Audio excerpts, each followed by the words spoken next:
Hello, everyone. Welcome to another episode of The Conversation. I'm your host, CaRai, I'm your co-host Sink. and we're joined by, The Jester Gambler.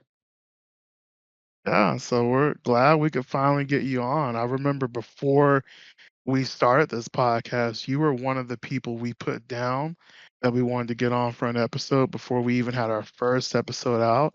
And so it's pretty dope that, here we are several episodes later and you're finally on. So it's great to have you, Jester. I appreciate you guys having me. This is probably my first actual interview, so I'm looking forward to it. It's good to hear. Yeah, I know it's going to be jam packed with a lot of gems. We're going to go a lot of places because, yeah, I mean, you have a lot of history here in the Storm community. This is actually crazy. It's crazy. Before we started the episode, guys, we were talking about a lot of things in the past, and it was crazy finally talking to someone that knows stuff from Gens, Storm 3, Rev, because I mean, from those who may not know, I don't know if it's surprising or not, but this community has existed since really Storm 2. That was the start of the Storm community. There were remnants of the Broken Bond community on the Xbox side that moved into the Storm community, but it officially started with the release of Storm 2, and then it's lasted all these years. And so it's cool meeting other veteran players that have been around for so long that can talk about some of the things that happened back then, and we can talk about different players. But first, I'd like to ask, so how does Jester really get into competitive Storm? Um, so I played Clash of the Ninja in '08, and I've always been into the Storm and the Naruto scene. Um, in 2010, when Storm 2 came out, I played casually, and even when 2012, when Gens came out, I played casually. I didn't really get comp until late Gens, early Storm 3, when a guy named Bonsai Master he found me on rank, and he was like, "Look, I know someone that could teach you. He's my teacher." And then I met a guy named Milkshake, and ever since then, I mean, in Storm 3, I was comp there. And then the beginning of Storm 4, maybe like the first few months, I was comp, and then I completely stopped playing comp. After that, I just went to teaching, basically. Mm. They started to really lay the foundation for the new generations to come. Yeah, I Yeah, I mean, mean, yeah, I would say so. Yeah, I'm one of the found building blocks. There's probably two others I could name off, but I would definitely say I'm the main name everyone hears. yeah, for sure. Because anytime I started scratching the surface of the puppet community, your name just came up almost instantly. Like I couldn't get you. You can't go too far into the puppet community without hearing your name come up. That's actually pretty awesome because, um, I mean, back in Storm 2, it was just kind of like puppet players just kind of existed amongst everyone. So it's pretty cool seeing how, um, at some point in time, or there was this situation that came about where all the puppet players came together, and then of course you're leading the forefront and uniting everyone, and that's really awesome. Um, so kind of take us through puppets from in terms of puppets are an interesting archetype of character in the Storm series because in a way you're controlling two characters. And so that's always going to play differently from just controlling one character. What is it about puppet players that they just kind of, no matter how much they go through all these different changes, it just seems like puppet players refuse to give up on them? Why is that? I think it's identity. If you look in the older days, what I like to call 2010 to 2012 with Storm 2 and Generations, I call that the puppet golden era. Because sorcery and PTS Conqueror were just so repressive and oppressive in those games. Um, I think it's the matter of identity. Storm puppets have always had their unique way of doing things, but two, it's not something that anyone could pick up. Even back in the old days, if you didn't know how to shuriken glitch properly, if you cannot, um, tilt spam faster, there's just little things and little knickknacks that made them and made and someone individual. Like if you're a newer player and you just look at a puppet player, you're gonna think we're all the same. But if you start getting really into puppetry, you realize that we're all so different in our play styles. I mean, there's a basis like fundamentalism versus more tech heavy. Uh, but I really want to say is identity. It's unique. It's not something that anyone can just do. It sounds impressive that puppetry has like all this little tiny things that you mentioned before, and the players that did that had real dedication. Can you name us like some prominent puppet players for like the eras, like from Storm 2 all the way to Connections? Well, and yeah, I absolutely. So Storm 2, you have like Massacre, Danica, Kiriyami, um, even Maskman himself for being a sorcery player. Jins, you have someone like Jeffy, Kill Sorcery Haters. I mean, you go to Massacre again. Um, Shinsui, Lazy, that clan or Lazy himself. And then you have Storm 3, that would be basically me and Mato. On the PlayStation side of puppet players, they kind of really dwindled after Storm 3, but Sorcery Specialist and Danica kind of continued. And Rev, it was Mato and Art of Puppetry. Storm 4 is a little complicated because of the 8-year lifespan, but the first few years, it was a guy named Dilica. Um, and then after 2020, when the revival of Storm 4 happened because of COVID, it was a guy named the Two Billionaire. Um, and then now we have Cons, which at first it's leaking 4K, but now it's Funds of Demiris. Those are the two prominent poet masters and the newer ones. Mhm. That's interesting, man. You took us back, with those first few names, Massacre, Jeffy, Lazy Shinsei. I mean, it's pretty crazy. What do you think the biggest who would you say, so with your years of puppet history and what you've seen and what you know, what do you think the new gen players struggle with in terms of puppets that the older gen players didn't struggle with in terms of using puppets? Um, I think it was just knowledge in general. I mean, a lot of the newer Storm players, especially newer Poet Masters, they actually enjoy Storm 4 and Cons, which is crazy to me because they don't realize that Storm 4 is the worst game for puppets. It is the worst alliteration that puppets have ever been in, and people still like him in that game. It's crazy to me.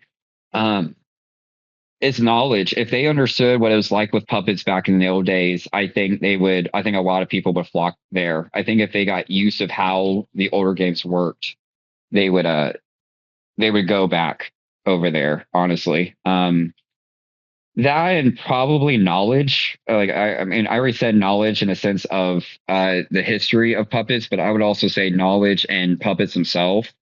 uh, when you have Storm 4 with Switch Tech, you can't really, and then Cons with some of its broken tech with puppets, you don't really understand the fundamentalism of puppets, and you don't really understand why puppets have their own identity, really. Hmm. I think that's very good point that you brought up with like knowledge and stuff like that. And I think that a lot of new gen players would love like what you just described about knowledge and understanding about these older games that have value to it. But I think with like the new shiny thing that the new shiny popular thing that's on the market, people like to flock to those things. Um, I remember Storm 4. You mentioned it was like the um, worst version of Storm, and you mentioned why. Can you mention like the puppets in like order of like worst to best in that game if it's like coming to that situation? So I would argue that the worst puppet is sorcery. See, here's the thing with Storm 4 that also makes it very difficult to scale is because there is Switch Tech. if you're gonna go as like a main puppet and you don't really switch tech that much, it would be Sorcery, PTS Conqueror, Shio, and then Older Conqueror is the best puppet. If you're gonna go on the switch tech sense and use them as supports, it would be PTS Conqueror, Older Conqueror, Sorcery, Shio. Hmm, interesting. Interesting how the desired playstyle really changes up which puppet is more effective. I think that's something interesting to note. Um, Something you touched on just a moment ago with older gen puppet players versus newer gen puppet players. It's something that I see a lot because you talked about how the newer gen puppet players. It seems as if they don't have a good grasp on the core fundamentals of puppets, whereas older players seem to really have that grasp on them. Just because back then you had to really optimize one character to its full potential, whereas now yeah, you can switch, and so that leads to this situation of where people seem to be able to optimize a team, not necessarily optimize one character, and you're not really worried about that as much. And so I see that a lot with newer gen players where they just I mean, obviously at the top level, you see that optimization, but there's definitely a gap where outside the top level, you don't see players really. It's interesting. You see a lot of the lower level players compensating for their lack of understanding with just a support or this character or that character, whereas the really high level players they still have that core understanding, but it's interesting. I feel like back in the day it was much more common to come across people who at least understood uh at least the character. Like if they had a main, they really did understand that main and how to really use that main. Yeah, I definitely agree. Storm 4 really took identity, not even just puppets, but regs too. I mean, you can literally just use Last Sasuke and just win. You don't need to know Last Sasuke other than he has a good first hit, he has an infinite, his ultimate damage is too high. His Inferno Fireball goes through everything. I mean, his awakening's broken too. It like right there, you just need to know those things. You don't need to know anything else about those characters. Whereas like puppets, you do have to know that stuff. You can't just pick PTS Conqueror. So, like for example, I am the best PTS Conqueror in Storm 4, even to this day. That is my main. That was my signature, other than Shio. And you can't just pick PTS Conqueror and do that stuff. You actually had to know the character. You had to learn when you can use Poet May Rain. You had to learn when you can use G Kunai. You had to learn when you could mash, when you couldn't. You got to learn how to pressure properly. You got to learn your zoning too. I mean, if you're using a puppet, you really need to know your range. And you need to know that every character, like especially every puppet character, is very different. I mean, Older Conqueror plays nothing like Sorcery, right? Older Conqueror spams majority of AC ones or air combo one, whereas Sorcery, you're going to try to do a lot more mind games and play more ground heavy. So it's a very different way of playing with puppets compared to regs. Regs, you don't have that anymore. They don't have their own identity. You don't really need that either. You just need to be good at switch tech, and then boom, you got it. It sounds like Storm 4 Right. to me is, you know, I think it's like been mentioned, very attached to this one thing, like switching. And that's why maybe I know I'm going to go a little personal. I don't know, some people in the comments might be like, oh, this dude's a Storm 4 hater. But I felt like Storm 4 to me felt like a really switch heavy game. It didn't felt like you needed fundamentals or understanding and stuff like that, at least in the little levels at least. I mean, I can imagine on top you still have to have that stuff, like and like the very few people that are really really good in the game. But it may be my personal opinion. The game Storm 4, it took a lot of like what made Storm Storm, and the fun of it, and then the I'm trying to think of this in the right way. It took the value of like learning the actual fundamentals of the game and then just said, nah, let me just abuse Switch. I don't know if anyone agrees or disagrees with that principle. I I mean, uh I don't know if I do and I don't. Storm 4 is, the only Storm game other than cons where you do switch tech. But the way they made it the way how they did switch check was just poor. I mean, I don't mind switch check itself. It was how they did it in Storm 4 is what I don't like.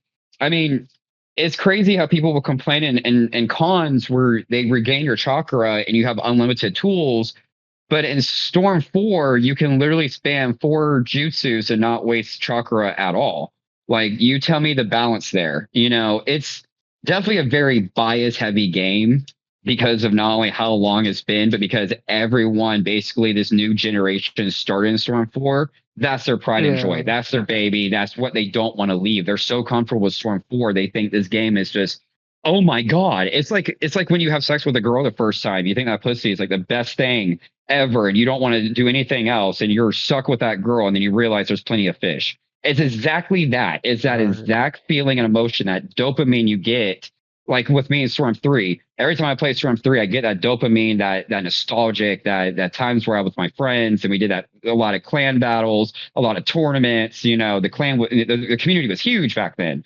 Um, so I think it's more so that, in my opinion, and just how they executed Storm 4. It was just poor. I agree. And I mean, the fact that connections can literally come out and they can still, and it almost seems as if they still didn't learn anything. It's just, I don't even know what to say about that. I mean, the fact that the game dropped without the ability to play your friends is just, how does it get even worse from Storm 4? That's just insane to me. I don't know if I'll ever get over that. I think to me that's like a death 'Cause sentence in like a lot of like competitive aspects or like a growth of a community indeed. It's like once you get into a game like, and once you get into a situation like that, people are at least expecting from like Gen's Storm 2, having ability to play with your friends. And if you just cannot do that from the get-go, that is like it kills off a community. It kills off any engagement, it kills off any growth. It kills off like the chance to really do anything. And you know, ultimately cons, it's a product of a lot of factors that maybe I can't explain very well. And if I do explain it, maybe it might come off very controversial. But connections, it's just I don't know. It did a lot of like terrible things, and just the game overall. It's not a bad game, but I don't know where it can go from there if they make the next game. I mean, connections. I mean, the thing that's so odd about connections is that it essentially took. So in Storm 4, you had a lot of things that could be done, but there was a learning curve behind it. Um, and so you saw the situation of where pretty much all these casuals and stuff like that, they would just, oh, that you're glitching, you're doing all this stuff, yada yada yada. You're just spamming G2s, of course the G2 buffers, but then Connection says it seems like the developers acknowledge that way of playing the game. And they said, okay, well, we're gonna find a way to keep this alive, but we're just gonna remove the learning curves or like the skill barriers behind it. So instead of you having to, do the switch buffers, we're just gonna make it so that you could just spam the G2s in neutral, because your chakra regenerates fast and stuff like that, instead of there being a execution barrier behind doing a with a switch counter, where you could essentially, you know, switch counter, get a combo, but at the same time not incur the penalties of doing a counter. They said, okay, well, we're just going to give people the ability to just do this normally with infinite counters, but with a punish window. And so I think with really doing that just kind of took away a lot of the magic from that stuff, because at least you had something to work towards if you really wanted to learn, Storm 4, even though it was pretty broken, whereas in cons, we're dealing with these things if we're playing the game, and it's just so accessible, so easy, the initial hit scaling, being the initial hit scaling and how it works, and Jutsu's just being so hard hitting If you just get hit by them out of nowhere or anything like that, makes it really, really annoying to deal with. That and the substitution registration not being that great in cons is just it just makes it a recipe for disaster. There's just so much sloppiness in that game that I don't know. It's weird taking a step back like that. Um, Honestly, Jester, overall, when you look at puppets in each game, would you rather, I mean, maybe this is too easy, but would you rather a game where puppets are extremely oppressive, like back in the day, Storm 2, Storm G, or a game where they have their stuff. They have an edge in some way, maybe like cons or whatever the case may be. I mean, how do you feel about it overall?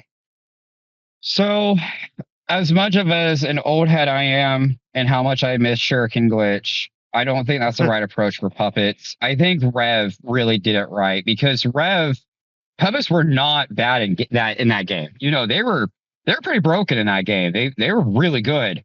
But with the meta, it made you work to use that puppet. It made you work to learn how to use puppets. And they had their own identity in Rev too. It wasn't until like basically Storm 4 where it kind of there is no identity. And even Khan's puppets with the intro when Dilica found the fake dash and with a couple other tech that puppets have, the other like you got to put in consideration of what Storm 4 did to puppets compared to others and why I'm like Rev is probably the best way how they did puppets because in Storm 4 they made it where it takes like 10 seconds for a puppet to be knocked down. You can literally dash and your puppet gets knocked down. Your puppet whip punishes really bad. It's your puppet like you could literally be doing an infinite with Order Conqueror and then it just goes the other direction for some reason. It's like, oh, I was hitting this guy, but now I don't want to. They took out a lot of infinites for puppets and Storm 4. They made it really it's impossible to be a puppet main. You kind of have to switch tech to optimize them. And even then, I could tell you from training Adrian Serpanistic, the one of the best Storm 4 players, period. He quit puppets because in the highest level, you're not going to win. It's just impossible. You're not going to. Um, so what they did in Rev though is they made it where they're like, look, puppets are broken. They only have like a 5-second calm down time or something like that when they get knocked down. They didn't. They weren't janky in the sense of like how they were in Storm 4. They were like, look, we know we're broken, but the meta is kind of even more broken. You're gonna have to work to be a good puppet master. You're gonna have to work for it. You're gonna have to know your fundamentals. You're gonna have to know your own art style. You're gonna have to learn your own mind games, everything. And I think Rev had a really good approach with puppets. I think out of all the Storm games, Rev puppets are probably the most balanced, in my opinion. I think Rev is the kind of like I think that's a good answer, and like Rev being like the middle ground for all this stuff. And I do keep up with connections, not mythos, connections meta here and there. And I hear that one of the best characters right now in connections is PTS Kank due to a lot of factors with like his really fast dash, he has a really fast grab, he's just very impressive stats and frame data overall. And then most old heads, most of us remember gens and that PTS Kank, that domination on that meta and that PTS Kank. Um, Jester, in your opinion, which one would be better? The one Jen's PTS Kank or Khan's PTS Kank? Well, 100% it would be gens, but I can explain that one easier. And there's a multiple factors to it. Number one, why PTS Conqueror was so oppressive in gens is because I would say two factors. One, there was no double jump. You can only single jump, so you have to deal with that hitbox. Yeah. You have to deal with it. Whereas in Storm 3 and above, you just double jump over it. It's really not that bad. Um, but two, the difference between cons and gens too is Peaches Conqueror and cons has a dash hitbox, whereas in generations it didn't have that. And to explain the dash hitbox, Peaches Conqueror had that in Rev, and he also had that in Storm 4. So anyone that wants to argue that it's only in cons, they're lying. I have been maining Peaches Conqueror for 16 years. If there's one character I know better than anyone, it's PTS Kank. Same with Shio. I'm maining Shio for 12 years. I know that character like a back of my hand. And that dash hitbox definitely got buff and cons. It really did.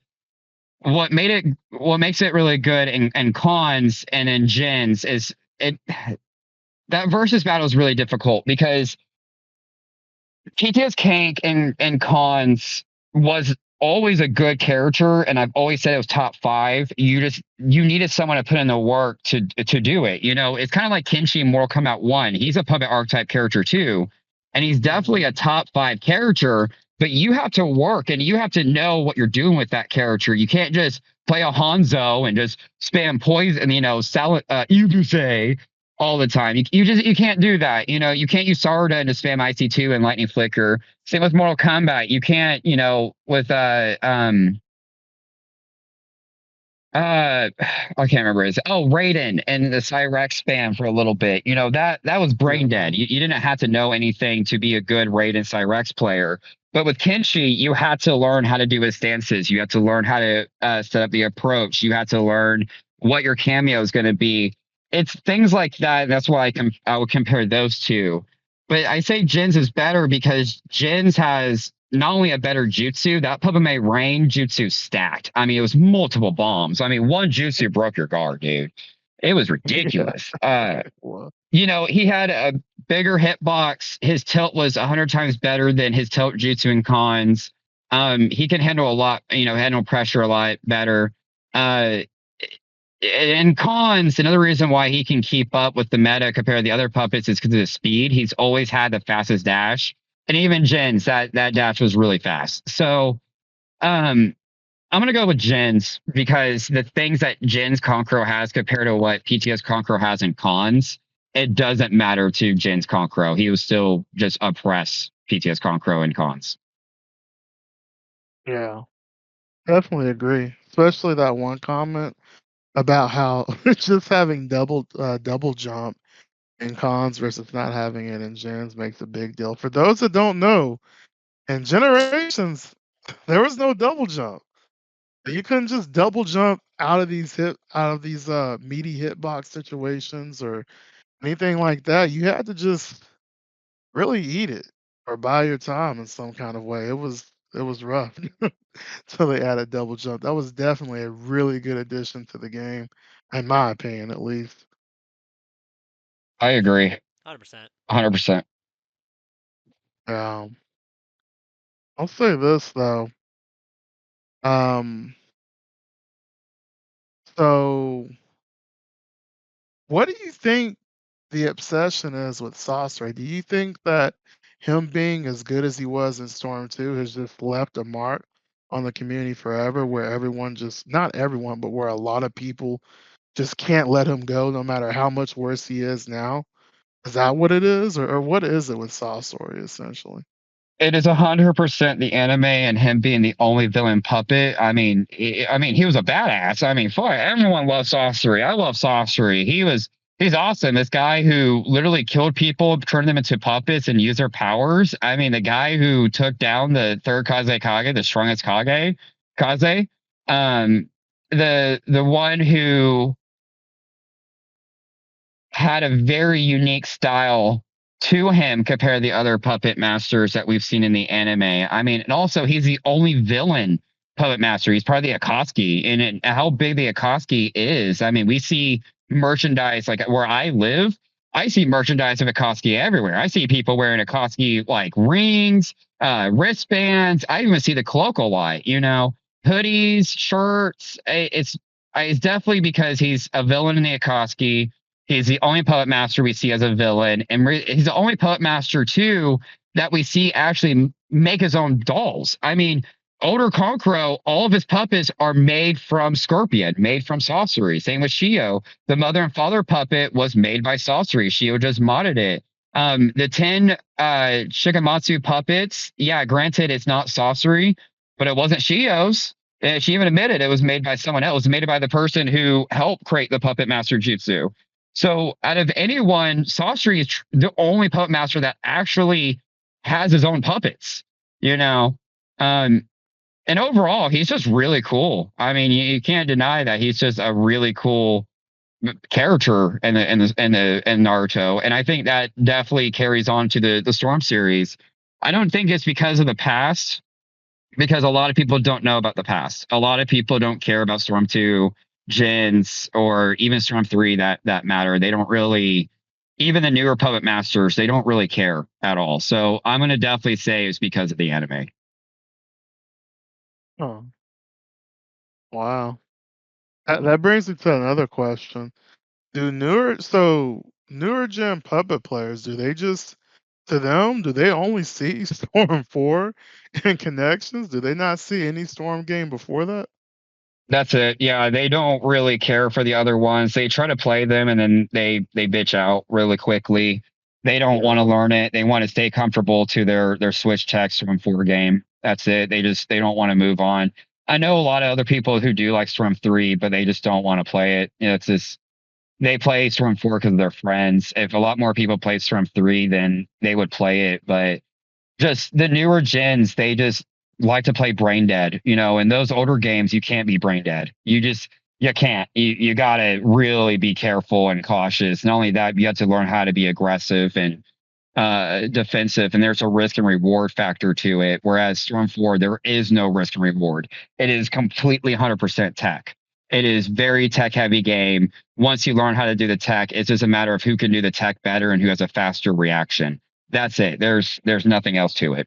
100% agree, and especially like if in gens, when you play gens, people, you have to actually learn like how to, dash clash. You have to actually learn how to counter dash. You have to actually learn how to, like, approach with your supports and actually play with like the fundamentals of the game, compared to like these newer games where, as Jester kindly said, it's very tech heavy and it relies on the idea like, oh, best tech wins, best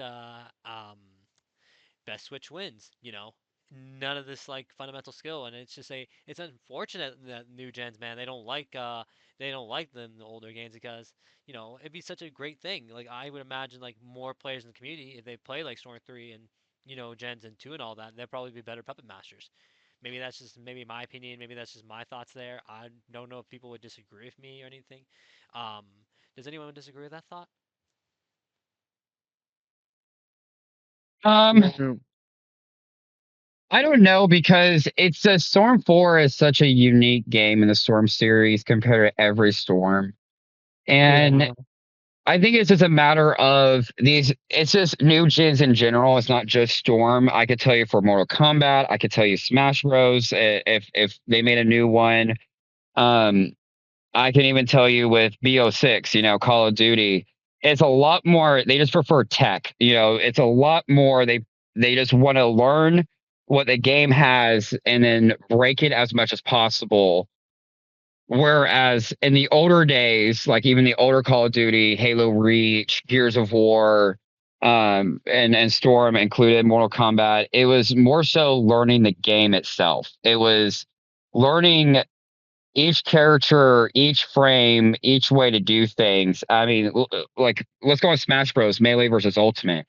Ultimate is a much more easier game. It's a lot more straightforward type of game. Whereas Melee, you had to learn not only the tech stuff, but you had to learn mind games. You had to learn how this character works because you can't just use Fox like that you could with Falcon. That doesn't work. There's a reason why Armada was really the main Peach player because he understood Peach better than anybody.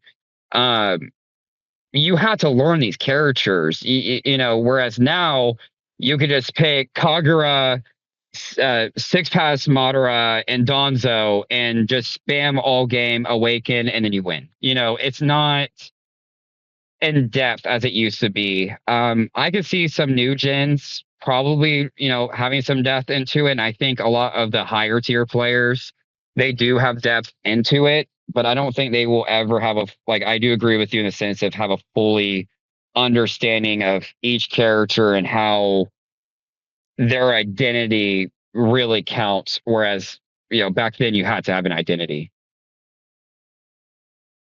I agree. You definitely did. I mean, gosh, it was common back in Storm 2 to just run across someone who said, "Yeah, I main Yamato," or "Yeah, I main Neji." And if you play with rules, they were actually pretty good. Without rules, I mean, you could still heck. We had Reborn Emperor E with Tsunade, who had a weird janky Tsunade strat going on in Storm 2 that put Tsunade on the map, kind of made her relevant in a way. Um, so there was definitely that emphasis on. I like what you said. I really like the way you worded that. Just understanding the game itself and really going for that depth, like really understanding what you can do with your character, down to the even down to the frame. And then you mentioned Armada, and that's a very good point too, because there's so much identity behind each character in Melee that you have these situations that exist where Armada literally is the only reason why each had consistent results the way she did. I mean, yeah, later we got Laud, but Laud is a surgeon, and he can't play as much. And even when he was kind of starting to compete again, he would get top 8, but he would also miss the mark sometimes and get like a top 16, which is not bad. That's amazing still. But we're talking Armada, we're talking consistent top 8 the longest time with Solo Peach until he decided, well, the meta's getting harder. Let me pick up Box to really balance this out, at least against H Box. And then speaking of Yeah, H because Box, Jigglypuff, yeah, because mhm, Jigglypuff counters Peach so hard. yeah, for sure. Yeah. Yeah, I got Armada legit said, yeah, this matchup is impossible. I'm not playing it. I'm just not. He's like, I'm not even gonna try it anymore. I'm not gonna do the Young Link. As gimmicky and fun as that is, I'm just going to Fox now. From Oh now man, on against you, H Box.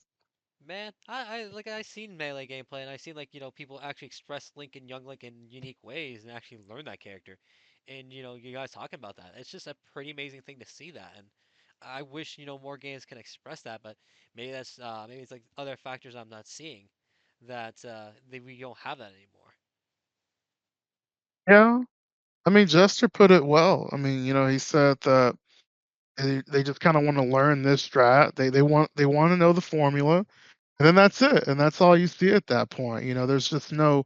Whereas back then in previous games, you had people try to think outside the box instead of just running to Austrian Storm 2 or Kank and Gents. You had people really thinking, okay, what are some other things I can do here? Like there's some other assists in this game. There's some other characters that are powerful, maybe not as powerful as this character, but there's something else here. Let me play around with this and figure out what's going on. Whereas in this day and age, it's just, hey, yeah, Kaguya is really good and Storm 4, yeah, let me just throw that Kaguya on there. Let me throw that Donzo on there.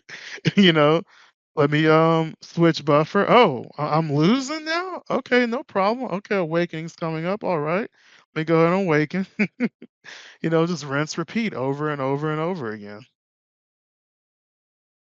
So Yeah, yeah. I've been in the Storm 4 meta for 8 years, and I have these new gens that like will tell me, yeah, back then it was so different. I'm like, yeah, you're right. It was so different. You guys spam a lot more. You guys rely on those awakenings. You guys rely on that bullshit now. Like even the older Storm 4 we did, but it was a lot more nuance in a way.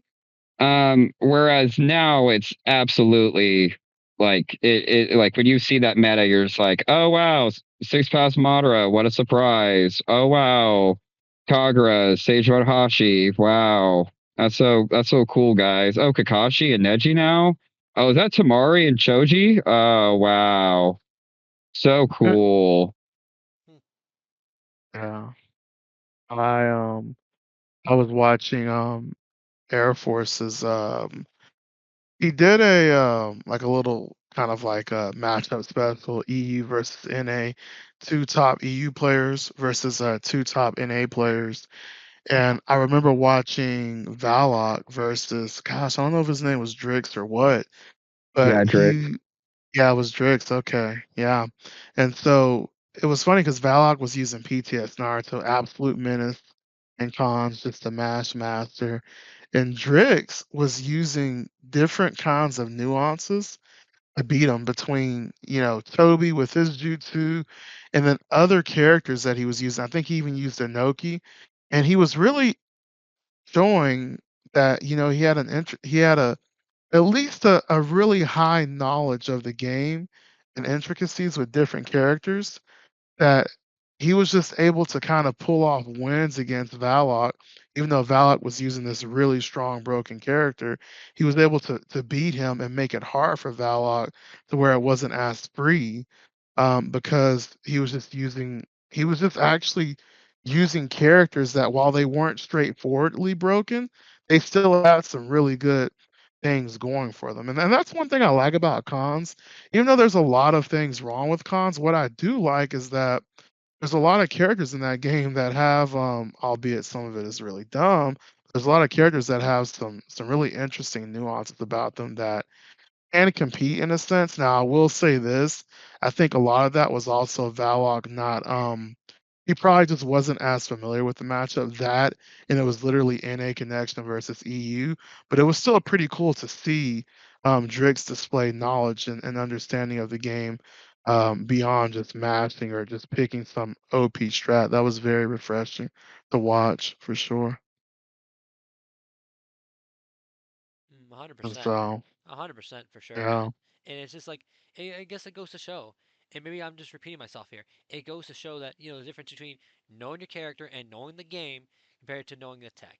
And it's like you can know tech. Tech is okay. It's not bad to know tech, but you need to know the game and you need to know the the character. It's like as you put it, eloquently put it, CaRai. You said they only want to know the formula. They don't know how to understand the math. They don't understand how these formulas work together and why it works together. They don't want to understand like, hey, you need to change this formula, change it up a bit to get this equation or this formula to be perfect. Um, and they don't know how to modify or manipulate this formula to have different results or even better results than the previous.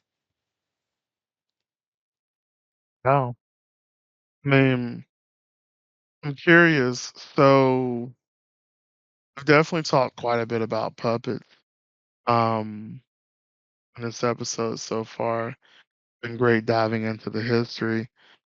I'm curious as to who is your hands down your most favorite puppet player to watch, Jester. Oh, uh, so there's two probably there, for two different reasons. One is a guy named Delica. Him and I are like close, like he's pretty much like my brother. Same with Shizo, but I'm not gonna talk about Shizo much unless that comes up later. Um, Delica has a very unique puppet playstyle. You definitely can tell he was not a natural puppet player. You can definitely tell that's just not his nature, to play puppets. But he makes it in a really weird, unique way.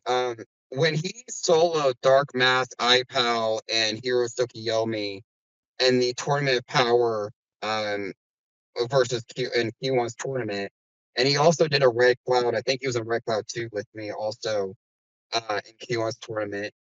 He really showcased older Compro in a different way that I've never seen before, and puppets in general in a different way. And he always finds a way to like he is that person I talk like I will say that it's like an older gen player where he will learn different characters, find their quirks, and then be like, do I like this or not? He really, really tested a lot of things and he genuinely loved to do it and laughed a lot. So I would say Delica would be one of them. Number two is probably Mato Yagashita. Uh, he has a very chess way of playing the game. He plays it very mind heavy, and it's the only puppet master I've ever seen play like this. I've never seen anyone else play like that.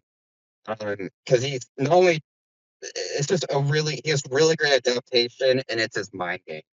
He has a really good understanding of Naruto Storm being like a chess to him, basically.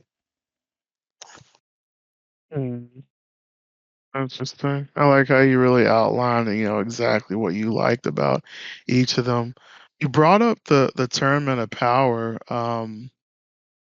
For those that may not know, can you dive into that and exactly what that was and who all attended and who came out on top there? I mean, there was a lot. I mean, it was basically every top player. It was like another like subset of Red Clouds.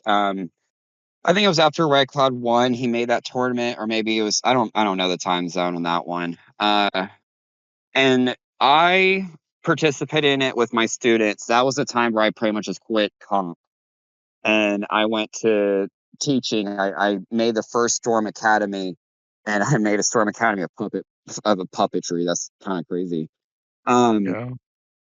and Dilico was the one who really was the representative of puppet mastery there and comp. And you had a lot of people. Placo was in there, Dim Lord, Star, Ray, or no, Star. I don't think Gunweed was in that one actually. I think Rage was though.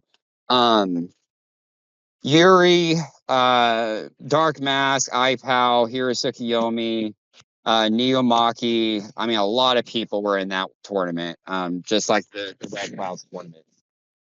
It's very interesting you made an academy for puppet users and and getting new puppet users into the games and into the community like that. Can you outline like what the puppet academy is like and how it's formatted and how like the teachers are and how would you teach your students in that academy setting? So, string theory was a idea that I brought up to another friend of mine who's also like a brother. It was me, Dilica, and another guy named Shizo. And Shizo's the one that founded the name string theory, and I just went along with it because I really liked it. It was created in 2017, about October-ish, maybe. Uh, and it was to outline just the fundamentals of puppets. And that's where the challenge was, is like establishing, the fundamentals, establishing the tech. Um, Mato said that he knew the puppetry stand before me and Rev, but I've never seen anyone do it until I did it in Storm 4. Um, and then there is another dash. It was called the Jester's Dash because this is the dash I founded. Um, where you can basically pick up your puppet after a naked counter. You can cancel your puppet dash in Storm 4. It's kind of difficult to do, very difficult. You definitely have to practice it a lot to time. Um, Little things like that, and I had to do levels. I can't. If someone is teaching puppets, I'm not going to teach them advanced stuff. I'm going to teach them just fundamentals. And so the three fundamentals that I came up with is puppet control, substitution technique, and the puppet dash. If I were to use this same formula for the older Storm games, like Storm 2 through Storm 3, um, it would be the puppet control, substitution technique, and the shuriken glitch. I would definitely put that up there for the three. You definitely need to know shuriken glitch to even get the basis of puppets in those games. Whereas in Yeah. Rev, Storm 4, and Cons, where they're related, is those three fundamentals. And the dash is really important because it lets you basically do a lot of things in Storm 4 that you want to do with puppets. Your puppet control is like moving your puppets around, getting used to blocking jutsus, dashes, just basically having control of the field with your puppets. And the substitution technique is, when you sub as the main character and you do an input with your puppet, and as long as your puppet's not knocked down, and as long as you don't sub more than 2 times, that input will go through. And once I established those three fundamentals, I had to learn how to deal with instructors. And that's where I had some help from other people. And basically, I would have them save their gameplay, like them fighting. We would go over it in their videos. I would practice and play with them until they got comfortable with like how to dash fast, how to get comfortable moving your puppet around, getting comfortable with substitution technique, as well as, a lot of it is also on them. I can't teach you your experience. You need to go out there and experience themselves. So I would help them connect with a lot of top players and help them improve and have them in my clan at the time. Just have them all the time just fight people, honestly. And string theory is still existing today, even within the public community. Um, Now that we added to Yuya, Yeah, she has different way of playing, but we still have a way to work around with her and instruct her. So yeah, that's basically how string theory works. Dope. I like that a lot. Like you're literally, I mean, it is what you said it is. You're literally putting people through a school of puppetry, and they come in and they don't know anything about puppets, and by the time they get out, they know a lot. So that's great. What's the hardest thing for newcomers to learn? Like, what do they really struggle with when it comes to learning puppets? Consistency and dedication. Mm, You can't rely on me to get better. That's just not, you can't rely on your instructor like that. You have to do it yourself too. Puppets are not like regs. You have to put in the time for them. You have to learn them. Um, so it's the dedication and consistency, I would say, is the hardest for the newer players, newer gens. yeah, you definitely. Yeah, I mean, you can't want it more. You can't want it for them. Um, so it's interesting that they kind of just try to fall back on you and like, okay, well, it's all right. I'm getting taught by a Jester. I don't have to practice today, or I don't have to do this today. So that's really interesting. So you would say that really, the ones that make it out and become great puppet players are the ones that take it seriously and are consistent and dedicate time. Yeah, I would. I mean, I've changed string theory over the years. Granted, now it's definitely well established. It's a lot more strict. There's actually things to it, but back then it was a little bit more loose. But yeah, I mean, it was definitely those people who stayed. You definitely can tell, that they stayed and they actually listened and they improved and they took my advice or took their instructor's advice. They did all the right steps. You can obviously tell that someone like Funds and Demiris, they took those steps and they graduated. Um, Compared to other students of mine who've never really graduated string theory that are still, considered puppet masters, even though they are not compared to, Funds or Anne Marie or Chase or Demiris or Serpentistic. Right. You know, I think the thing that's so amazing about this, one question that I'm really dying to ask you is, I know for me personally, when I used to be heavily, when I first started out in Storm, I was extremely heavily about the community and helping as much as possible, just competing as much as possible, just bringing everyone up from Storm 2 to Storm G, just really being involved. And I remember in Storm 3 kind of becoming jaded in a sense of where I went through this time where I said, you know what, F the community. I'm going to be more toxic. I'm going to record people. I'm going to get my one win, record that, etc. And I'm wondering, how the heck have you been able to sustain the school of teaching newcomers puppetry where you're also accepting, people can come in and really just learn this stuff. How have you been able to sustain something like this in a community like the Storm community for so long without just saying, F all this, I'm done? Like, what, I don't, but simply, why do you do this? Um, well, that's the thing is I have. I mean, I did. I've quit twice actually in 2019 and 2021. I left, but I left for different reasons. 2019, the community was dead. In 2021, I had a lot of personal things going on, so I had to leave. Um, there was. Here's the thing though, compared to back then. When I came in Storm 4, I was praised to as a puppet master. Like people loved me. Oh my god, I never got hate for being a puppet master back then. And so it kind of made me want to do this. It made me be like, you know what, if people actually enjoy puppet masters now and wants to talk to us and actually want us to be around, I mean, screw it, let's do this.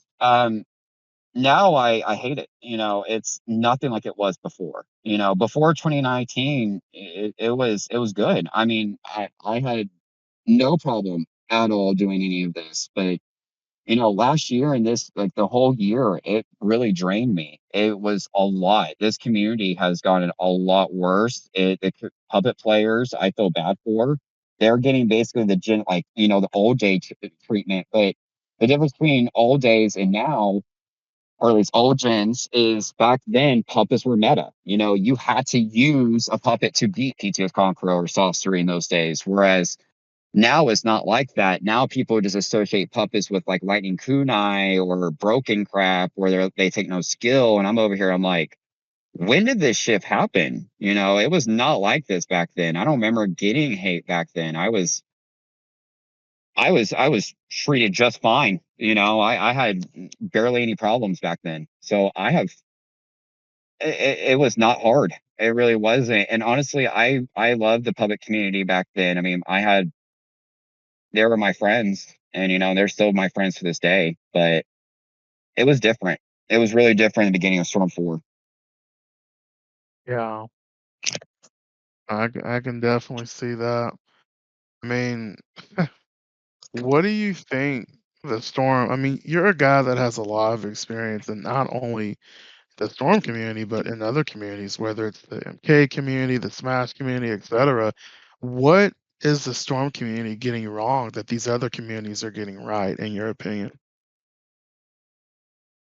Uh, Not being together. They only care for themselves. They're very selfish, and they're very how would I describe it? Like, I want to say authoritative, but they're very to themselves. They're very narcissistic. They don't care for the community, and they say they do. No, they don't. They definitely don't prove it. Um, there's a way this community could change, even how dead it is kind of right now. It could have, but the leadership is just awful. I mean, the representations are awful. Um, I genuinely believe our leadership in this community and our representatives are the worst representatives I've ever seen in any community ever. Hmm. I think it's very interesting to say that and say like this community is disorganized and not together. They don't cooperate and they're not really doing like tournaments or events or stuff like that to celebrate Storm like that.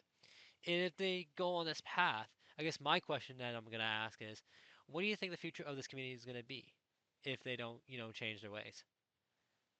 So the issue with the Storm community is it's gonna die. I mean, it will never fully die. There will always be like a small community, but that's like that any game. It's going to die though, and it's going to become like JoJo Bizarre or like even Demon Slayer or something, just because people will always come back to Storm for two reasons. One, not because it's only nostalgic, but it is the first anime arena fighter like this. Yeah, you have Dragon Ball, but it's nothing like Storm. And then two, a lot of a lot of friends, a lot of it's like I said, the nostalgic part comes in heavy. Mhm. I mean, something I do have to say real quick. Um, you brought it up. Um, Talking about the community and how selfish some people are. Um, but you know how they pretend to care about the community, but they really don't. Honestly, when Sync and I started this podcast, I thought more people were gonna jump on it um, than than what people were than how many people have been jumping on it now. And I'm not entitled or anything. Excuse me. I don't expect, like, for example, there's a lot of people that I'm reaching out to that don't know me, and it makes sense. And I'm not entitled. I don't think I'm owed anything or anything like that, nor am I trying to parade around like oh my goodness, I'm just trying to make sure the community eats or anything like that.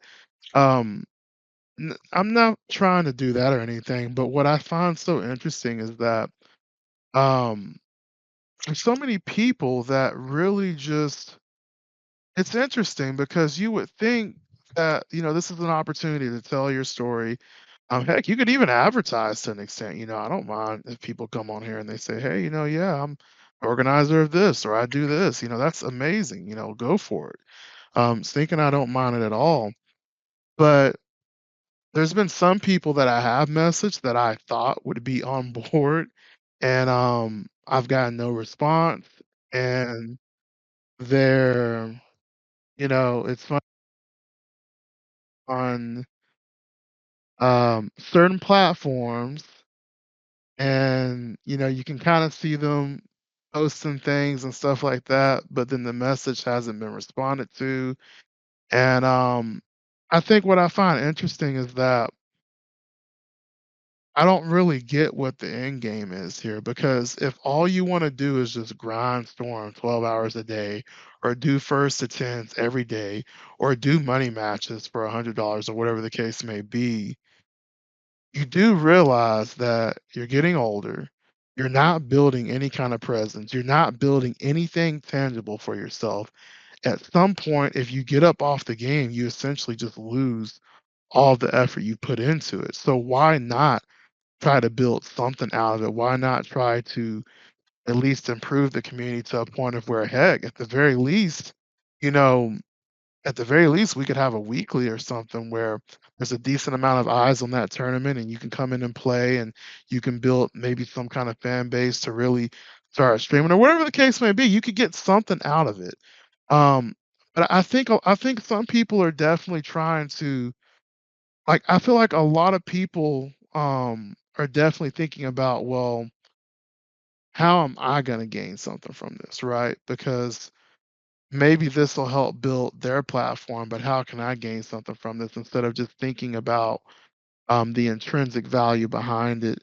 And so it's interesting that you said that, because, and again, I'm not calling out anybody or anything like that. Again, it's no hard feelings at the end of the day. I get it, I definitely get it. But to me, I just don't understand, what is the end game. If you're not going to really grow this community, if you're not going to help grow it, what are you really doing at the end of the day? And that's what's so puzzling to me. I have been asking that same question. After I created the puppet community, there's nothing else for me. I've done everything that, like, I've done everything that no other puppet master can even say they did. I created the first Storm Academy, which was a Storm Academy for puppet players, which, what the hell? I was the voice for the community for years. I founded most of the Storm Attack.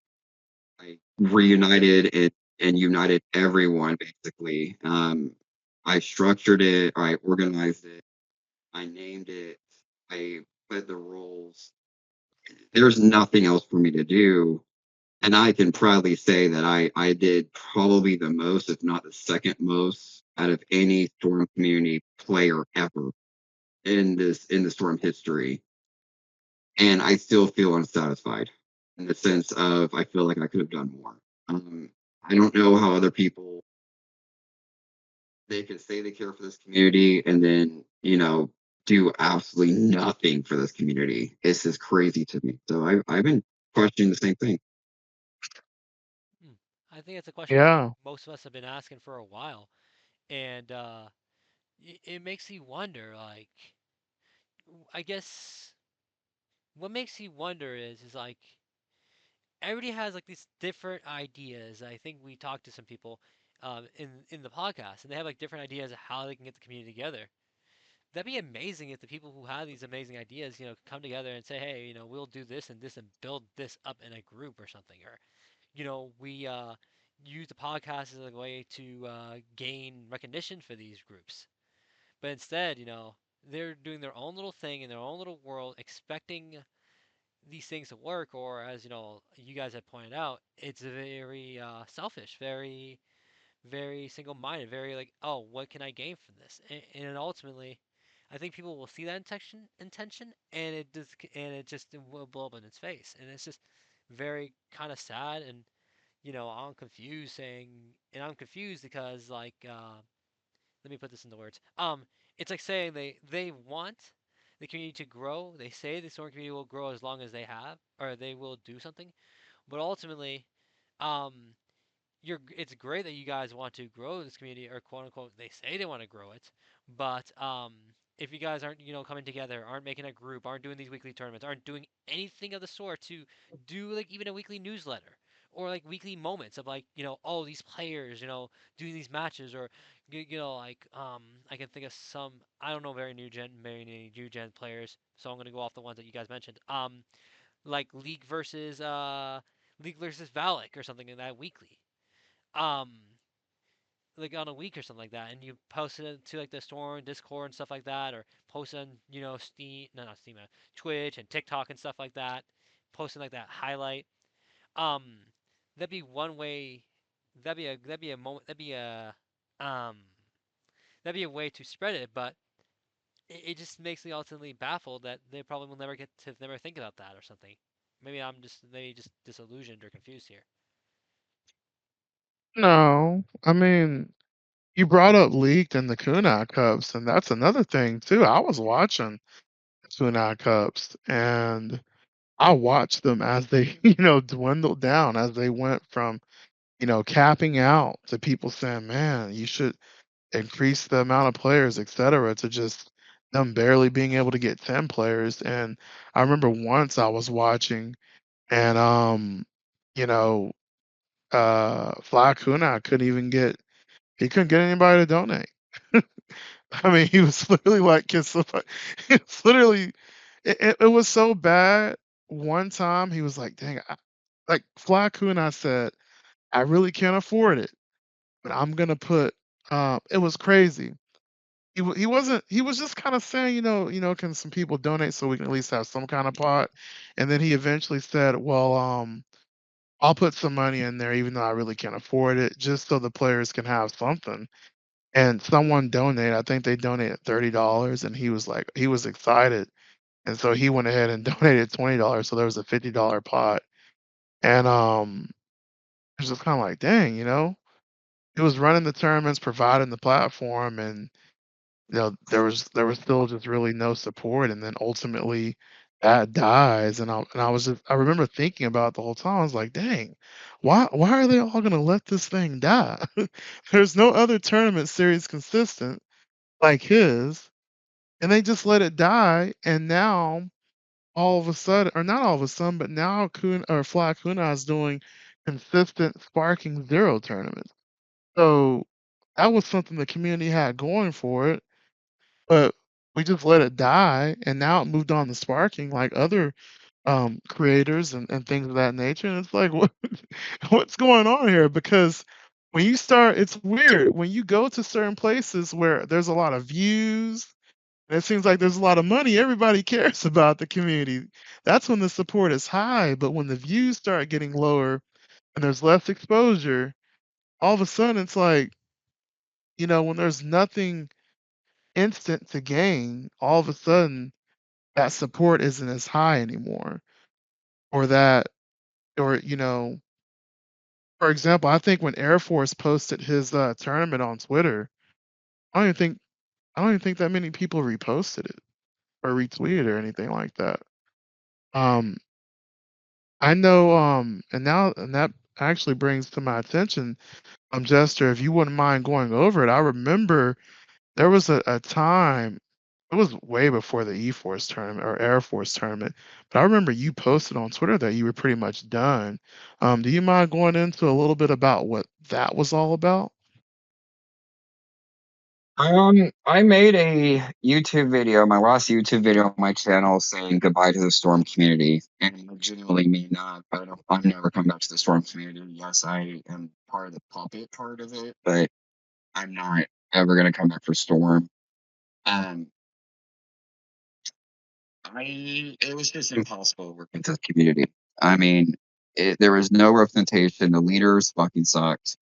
It was This community has grown to be so self-around. I mean, you could say it's narcissistic, yeah, but very just selfish, very hypocritical, very victim complex. Every excuse in the book, it it got annoying. I'm like, I'm over here, like I'm a historian in real life. I can tell you any person of the history. I speak over 5 languages. I have been comp in at least 4 different, games. I have been at Evo twice. I've literally traveled to play video games. and was invited to places. In this community is by far the most, and Sparking Zero, I'll give it to them too. The worst community I have ever, ever, and this newer part, not the older, before 2019, no, 2020 and above, they are the worst, the most selfish community I've ever witnessed. And I would like to say there is some hope, but I can't. Yeah. I mean, that brings me to another question. I mean, I know you pretty much just answered it, but I'd like to ask you because we've asked a few people on the show already, but do you think Naruto Storm can make it as an official competitive esport? Can it get to that level? No, not after 2016 and not after Storm 4. I mean, it was going to go to Evo, and then they literally said that Storm 4 was such a mess of a game that no one would really enjoy watching it. And this is just it's too much. It makes no sense, and it will never go comp. Storm 4 can never can, neither can cons. So no, I don't. Yeah.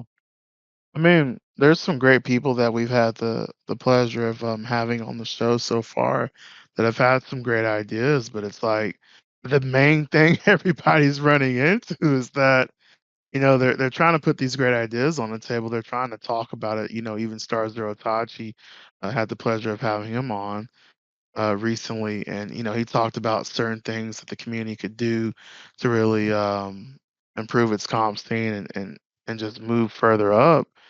But it's kind of like um, I don't know. It's just like you really can't get many people on board if you aren't talking about doing a first to 10 or a money match. It's like nobody's looking.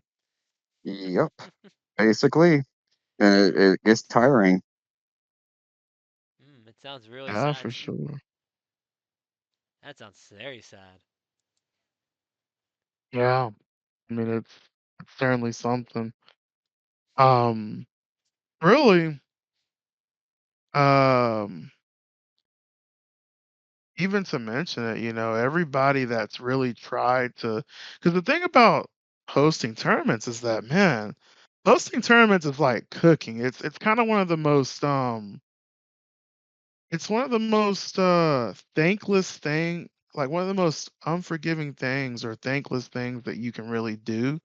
So you care for someone because it's like, you cook this whole meal, you stand up on your feet, you fix all the food, you make sure that you're getting the right ingredients. All this stuff goes into cooking, and sometimes you may not ever really get a thank you from everyone, or you may not get the gratitude that you deserve. And hosting tournaments is kind of like that too. I mean, at some point there has to be a middle ground. There has to be something um in it for the tournament organizers, and the thing is that if they are hosting all these tournaments and there's just nothing happening, or the ball's only really or the needle's only really moving because they are putting in most of the legwork, at some point they got to move on. I mean, we saw that with Keon, right?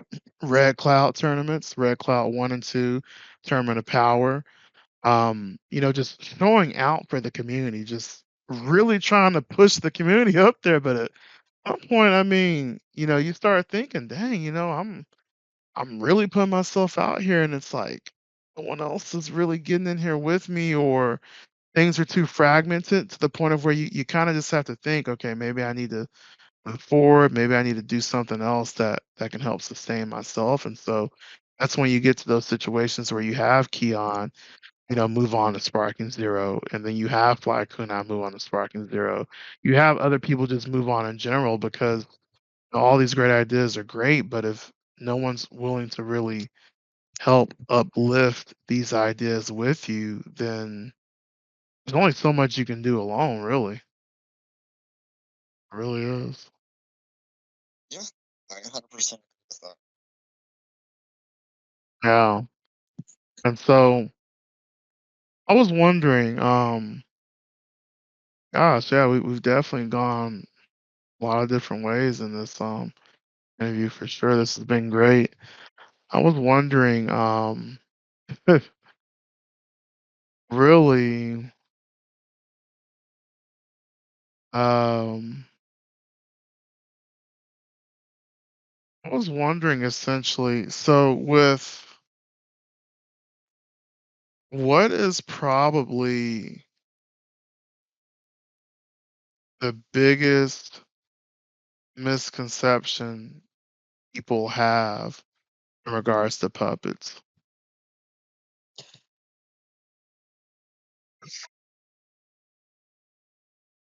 So I watched your interview with Darko, and he made a really good point. But I mean, the public community, sure, but I would honestly maybe two things. And it depends on the detail.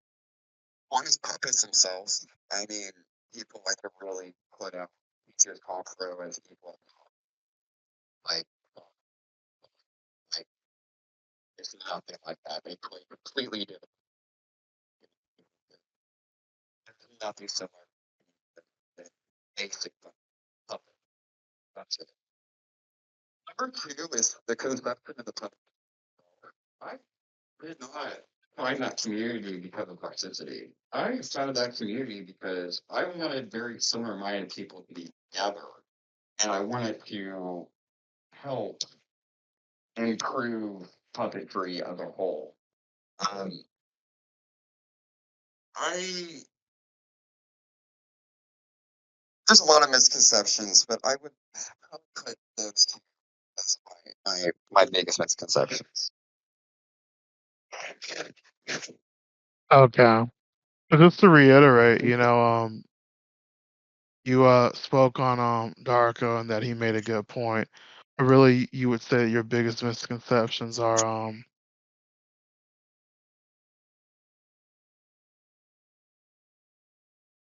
that. Right. The puppets themselves and the reason why the community was created in the first place.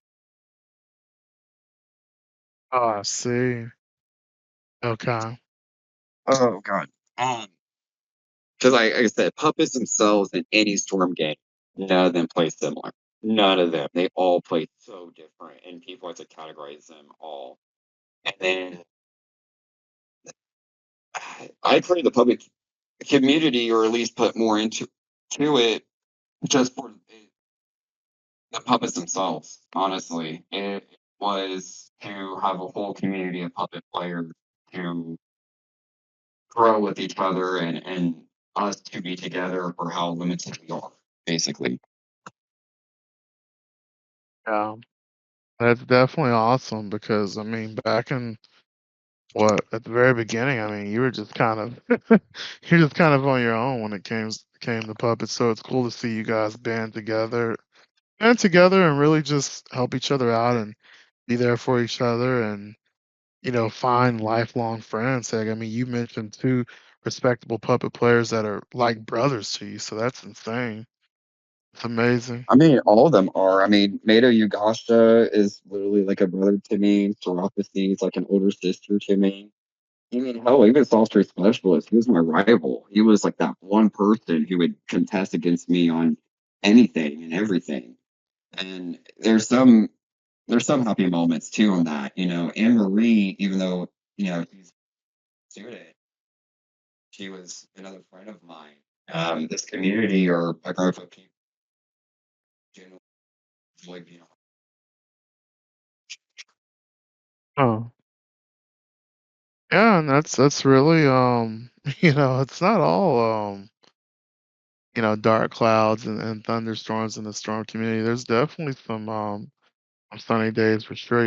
I got a lot of memories that are really heartfelt and so distinct, and so there's some good. It's just that unfortunately to really foster the good, you have to, do what you've done. You have to create your own pocket in the community and really and water that area so that it can grow and that there can be a place for like-minded individuals to come together and really still have fun with the game and not only that with other things as well.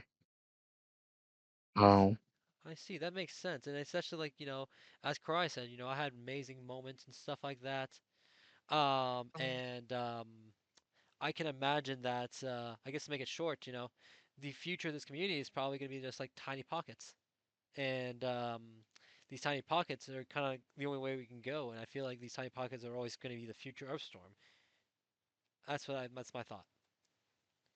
Yeah, I would agree. I mean, even on anything, I mean, I establish a name in the Storm community forever. I mean, the Professor Jester, Professor Jester, the Jester Gambler, whatever, will always be known as the puppet guy, the one who did something, and even without that name, it's just I have I have a family, we have each other, but a lot of other people, and even in the community can't say.